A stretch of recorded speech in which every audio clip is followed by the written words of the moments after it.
Good morning, everyone. My name's Dan Foster. I'm the Talent Acquisition Manager for Triodos Bank. Firstly, thank you so much for having me this morning. It's been a pleasure to come and talk to all of you this morning, and I really hope you enjoy the day that we've got planned for you. I was also really pleased to know that I've got the very first slot of the morning, so everyone's hyped up on caffeine and bacon butties, so hopefully this should go pretty well. Just to go through what we're going to cover this morning, so when you had your packs and when you signed up to this event and thought, God, I need to listen to this Welsh guy at 9 o'clock first thing on a Thursday morning, we are going to look at analysing your recruitment process and your MI, how to enhance your employer brand, retaining your workforce through listening to their needs, and finally promoting employee well-being. So all four of them are really interconnected and have played a massive part in the success of the journey that Triodos Bank have been through. But before we begin, this is a short video of who Triodos Bank are. Imagine two banks. Both employ helpful people who deal with your questions, and both are financially sound. At each bank, you can save regularly, earn interest, and of course manage your account online. Only one bank does it differently. This bank only invests in things which are good for both people and the planet. Things like renewable energy, organic farming, and ecological development. This bank invests in businesses that want to make a healthy profit and want to make a positive difference to society. This bank finances those businesses only with money from their depositors and investors. So the money those people save is invested back into the society they live in. It's actually very simple. Both savers and investors help to build a better, more sustainable world. That one bank is us. Follow your heart, use your head. Triodos Bank. Pretty simple. Just a quick show of hands, who has heard of Triodos Bank before? Okay, pretty good, actually, to be fair, which is great. Well, with that video then, that means my work is done for this morning. But for me, the situation about 2.5 years ago when I joined the bank was very, very different. We were not that well known. Our employer branding was nearly non-existent. And for us, recruitment and employer branding and retention were a massive issue for us as well. So what I thought I'd start with is taking you back to what I inherited about 2.5 years ago, and then we'll leap forward to where we are today and share with you some of the success stories of how we've gone around doing that. So this is what I walked into towards the end of 2015. And as you'll see from that, we did 94 vacancies in that calendar year from January through to December. To put that into context for you, at that point, we were only around a head count of about 120 in the UK. So that's a lot of vacancies to do for anyone when you're only about 30 more people than that on an annual basis. And nearly half of those were going through to recruitment agency. Now, for me, that then says that there's something wrong with your employer brand. You're not attracting people, you can't find people for some reason, why can't you find them? And that's why our recruitment spend was so high. So we spent just under 160 grand in 12 months. And to put that into context as well, for us, at that point, we weren't investing into the resourcing process. We weren't advertising anywhere than our own website, no ability or psychometric testing. So for me, that statistic is either based on anyone that's applied direct, which obviously costs zero, or someone that's come through a recruitment agency. And as you can see, that's then resulted in a really high cost per hire and a really awful time to offer for us as well, 65 days, which is ridiculous. The final statistic that was really worrying for me when I walked into the bank was we had the worst attrition statistic in the group, unfortunately. 32% turnover in the space of 12 months, and 25% of those were leaving within their first year of employment. So 1 in 4 new recruits are leaving the bank in their first 12 months. So for me, that fundamentally says that there's something wrong with your resourcing process, be that back to attraction, back to the process you take people through, back to the confidence of your line managers. What are we doing and why can't we keep people? Skipping to 2016 and 2017, so my first 2 full years in the bank, you can see that we've dramatically reduced the amount of vacancies that we're doing across a year. And to put those 2 years into context, in 2016, about 35 of those 56 roles were new roles due to growth. And for 2017, about 28 of those were new as well. But as you can see, combined across 2 years, we only went to supplier with 7 vacancies out of 113, which is nearly 6 times the amount compared to 2015, which then had a dramatic reduction on our recruitment spend, and then obviously the impact into cost per hire and time to offer as well. With that recruitment spend, that 69,000 is also reflective of the money that we've invested back into the process as well, be that through our advertising channels, ability testing, revamping our induction, anything that's regarding to recruitment, that cost has gone into there for us. But the best statistic for me was what we were able to do with our attrition statistics. So in the space of 12 months, we shaved 2/3 of our attrition within the bank. Going down from 32% to 10.4, and again, 2/3 off that first year attrition, so it's down from 25 to 8.4. You will see there is a slight spike in attrition in 2017, but it's still a 50% reduction compared to where we were 2 years before. So how did we do it? How did we become the Southwest's happiest workplace? I love telling people that title, it's brilliant. When I tell people that job title, I kind of feel that we work in some sort of Disney movie and everyone's walking around smiling at each other all day. Unfortunately, that's not the case. But so how did we do it? How did we go around winning this award and really enhancing our employer brand? So I'm going to talk you through 3 top tips for this part of the presentation of how you can go around doing that. So number 1, analyzing your current recruitment process, so what isn't working for you. Number 2, listening to your co-workers, so listening to your employee workforce. And finally, bringing your business to life. So 3 top tips for you, and we'll talk a little bit about those now. So number 1, analysis of that recruitment process and what's not working. So for me, I was really fortunate when I joined the bank. My role was a new role. It had never existed before, so I was really fortunate to have a blank sheet of paper and was told, go and do what you want. It's completely up to you. But no matter where you are, what industry you work in, how long you've been with that business, there is a real opportunity for you to spend some time with your line managers, with your senior leaders, and really understand what they're looking for, be that if you're brand new or 10, 15 years into the business as well. Really think about what you're going to give them. What is your point of difference? What service are you going to offer them?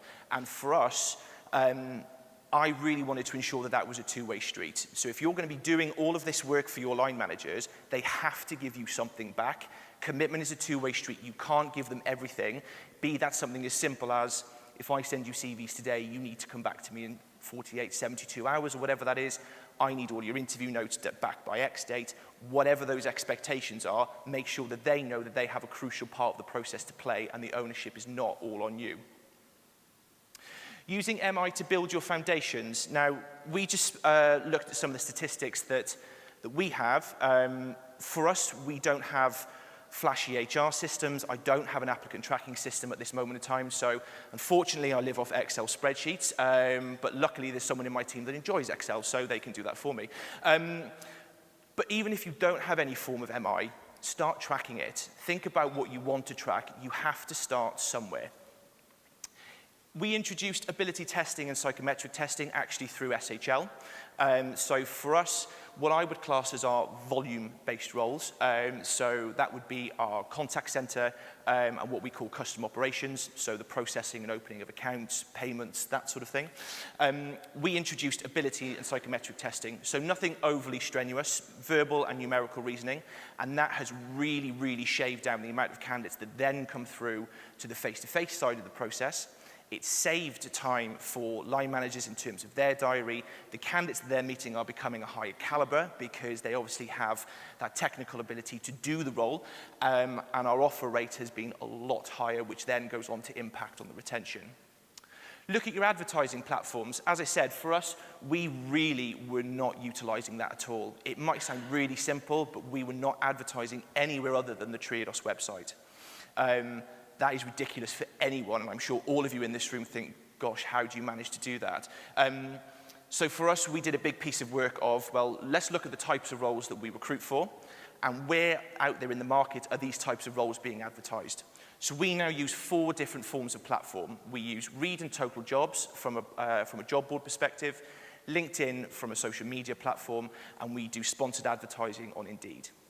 Now, I appreciate not all of you may have the budgets to do that, so it's about understanding what works for your organisation and where are those candidates going to when they're searching for jobs in your sector. We also looked at our interview materials and then looking at bespoke approaches with those clear expectations like I spoke about before. So the bespoke approaches was very much, it's not a one-size-fits-all. You know, you can't have the same resourcing process for every type of role that you recruit for. Looking at something like our contact centre, they go through ability testing, they go through a telephone interview, which is a snapshot for about 30 minutes, and then that face-to-face interview.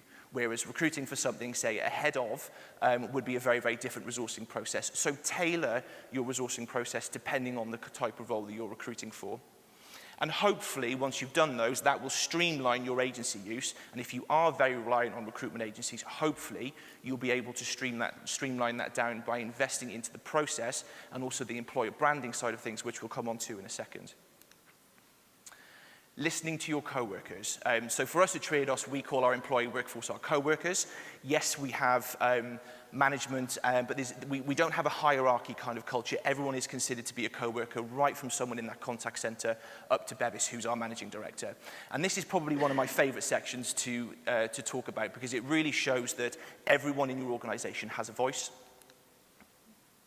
So how we started that was with a group-wide co-worker survey. We operate in 6 countries across Europe. So the Netherlands, where we were founded back in the late 60s, early 70s, the UK, Spain, France, Germany, and Belgium. And for us, we introduced our first group-wide co-worker survey. We've never done one before.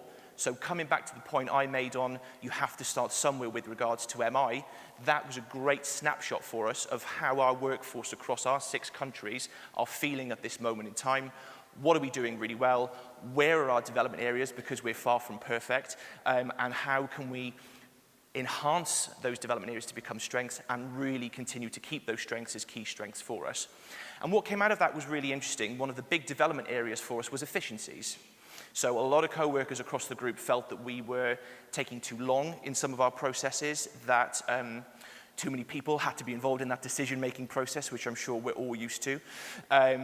So what we've then gone and done is, as an action point, we've set up efficiency work streams where there's a key stakeholder in each of the different countries who's accountable for those work streams and processes that we're looking to evolve.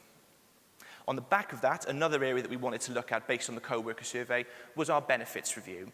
So for us, this is more UK-centric than the rest of the group. So within the UK, we again went out with a UK-wide co-worker survey to really understand what is it you like about our benefits, what benefits would you want, would you change one of our benefits? So would you reduce, say, the amount of life insurance cover if it meant you could have private medical, for example? And we listened to our co-workers of what they wanted, what they were using, and also what they weren't utilising as well. And from there then, we maintained a lot of our benefits, we evolved some of the existing ones, and we actually added some new ones in as well.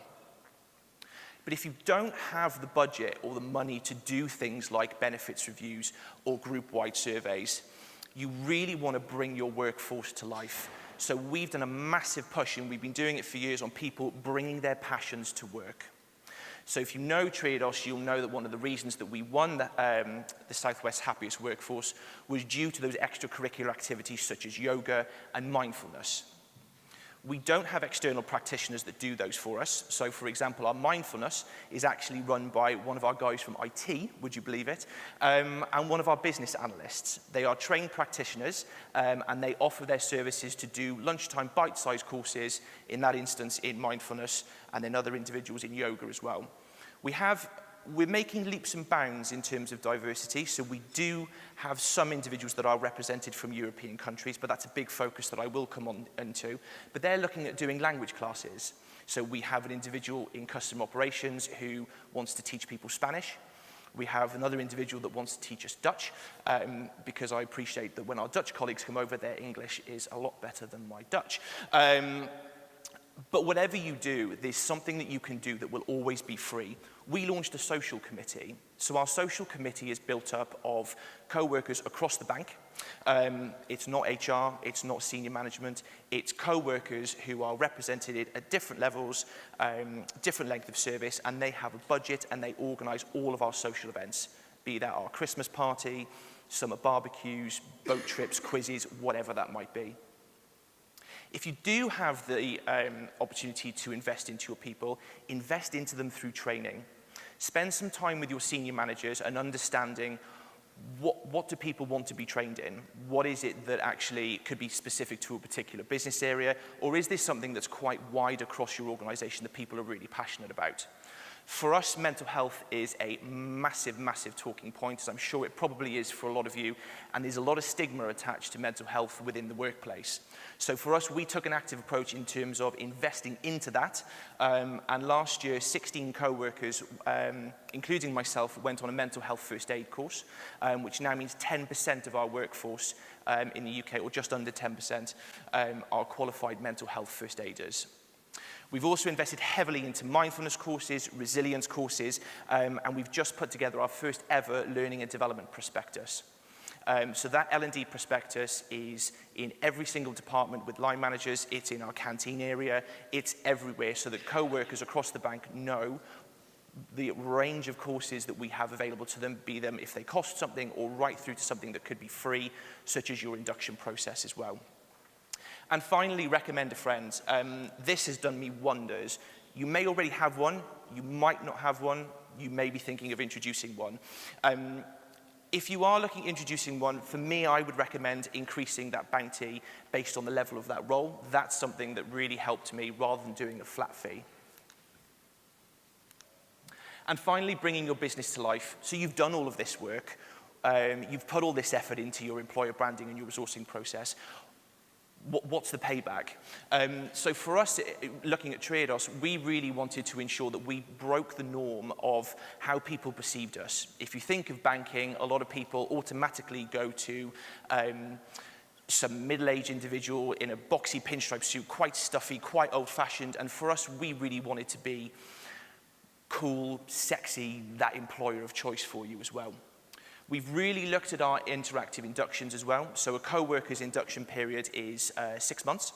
And for us, we really wanted to ensure that you're not locked in a room, not listening to people with downloads of information. Keep it as interactive as possible. Rather than listening to your contact center and how many calls they answered last year, get them to spend time in the contact team and listening to calls. That's really helped us bring it to life. And the feedback that we've had from induction has really helped us to evolve that everywhere.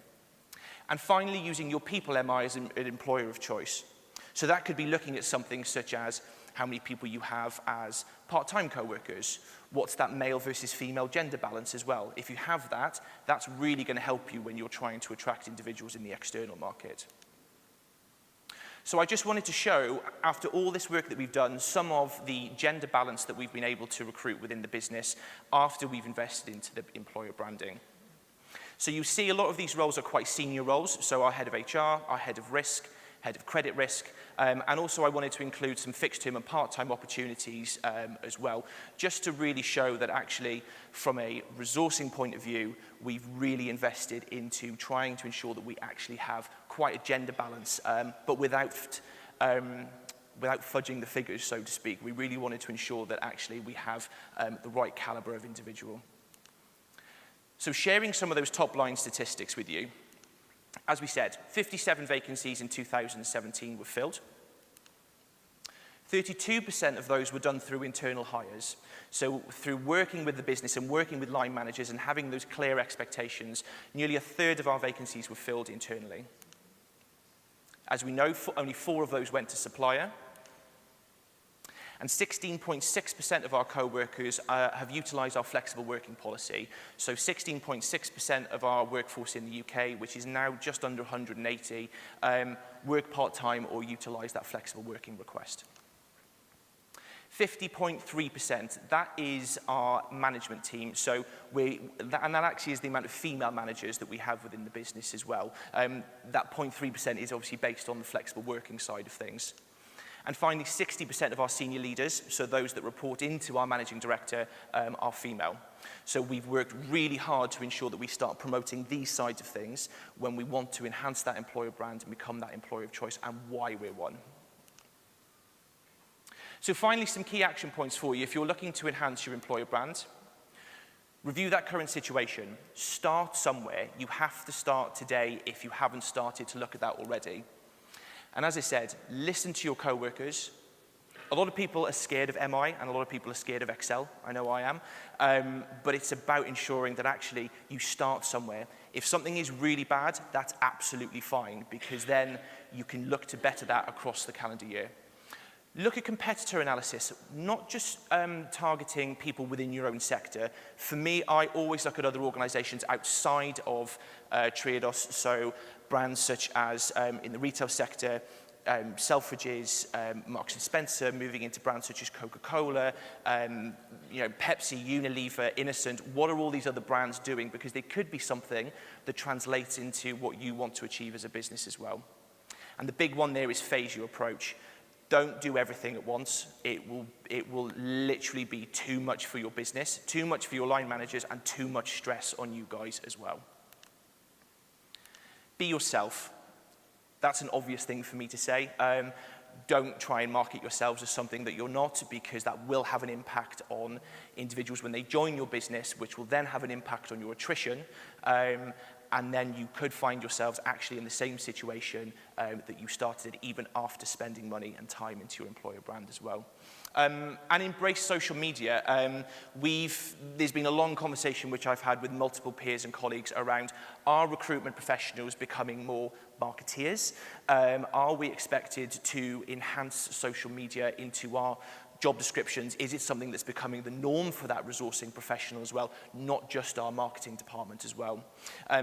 We've forged some key relationships with our social media team and have a weekly meeting to ensure that what their advertising and what business updates are going out into the public domain, how can that have an impact on what we're trying to achieve within resourcing and vice versa. And finally, offer that VIP candidate experience. So every stage of your resourcing process impacts on your employer brand, right from attraction, right through to the feedback that you're receiving from co-workers. We don't just do exit interviews anymore, we actually do induction interviews. So after 12 weeks in the business, co-workers receive sort of an induction interview with a member of the HR team to find out, how did the resourcing process go for you? What did you really enjoy? What could be changed? Is it what you expected? And other questions that sit around that as well. And as I say, the final one, which again sounds really obvious, but it can be quite hard, is be honest and keep in touch. If there are candidates that you are trying to talent pool or keep in touch with, if you say you're going to keep in contact with them in 3-6 months' time, just make sure you keep that in your calendars to touch base with them, because they may not be right for your business now, but they could be right in a year's time, and you still want them to be advocates of the process that you've been through. So bringing that to life, as I said, we invested heavily into what we do. For me, I used some of our resourcing budget to create some careers videos, some short 1-minute videos of certain co-workers across the business, but an overarching careers video, which I will share with you now.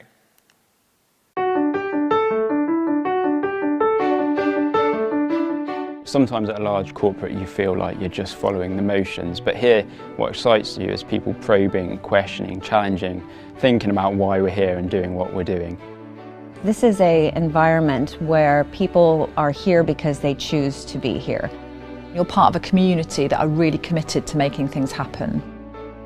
Saying that you have a value is very different from actually living that value, and I think Triodos makes such an effort to do that. I'm Diane Thiem, and I work on the contact team here at Triodos Bank. I moved here last year from America, where I worked for a credit card company. Moving here was very refreshing for me. The environment I was used to was more profit-based, and people were numbers. And here at Triodos, that's completely different. That's not how we view things. We recognize people as individuals and their contributions that they have to the world. I'm Dan Evans. I'm a business change analyst. I work within the business change and process improvement team.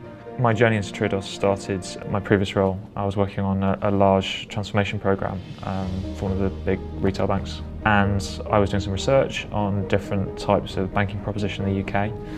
And I came across this ethical bank called Triodos. Started reading through, and came to the mission statement, the whole idea of having a positive impact on the environment, society and culture. And for me, what struck me was when you followed the mission statement and then looked at the lending policy, they completely matched. I just thought that was incredible, like this kind of the bravery to go, yeah, this is what we believe in, and then we're going to make sure that's what we actually do. My name's Jeremy Pennell, I'm a manager in the corporate finance team. At Triodos corporate finance team, we're all about connecting charities with individual investors or with institutional investors. We're client facing, so we spend a lot of our time with the organisations we're helping to raise capital for. So that might be on site, meeting the leadership team or the trustees, or it might be meeting those individuals we're actually trying to help raise money for. I think those that resonate with me most clearly are the ones that have a really hard-hitting social impact. I'm Zoe Sear, I'm the Head of Marketing and Communications, and I've joined from running Bristol's Year as European Green Capital. I was aware of Triodos Bank because they were involved in Bristol's Year as European Green Capital, and I was really attracted to come and work for a different kind of bank that's really passionate and committed to tackling a lot of the societal challenges we see in the world today. Joining Triodos Bank was for me a really exciting next step, having become really involved in how to make sustainability mainstream. So it was a brilliant opportunity to take all of that learning and apply it to helping the bank take the next step in the UK market. Working for Triodos feels like you're able to play a real role in using money to do good things. It feels like we're really supporting a greater good. Everyone is united in their belief in what Triodos is doing. If you can find something that is in line with your values and your beliefs, and at the same time is interesting and fun, then I think that's all you can really ask for.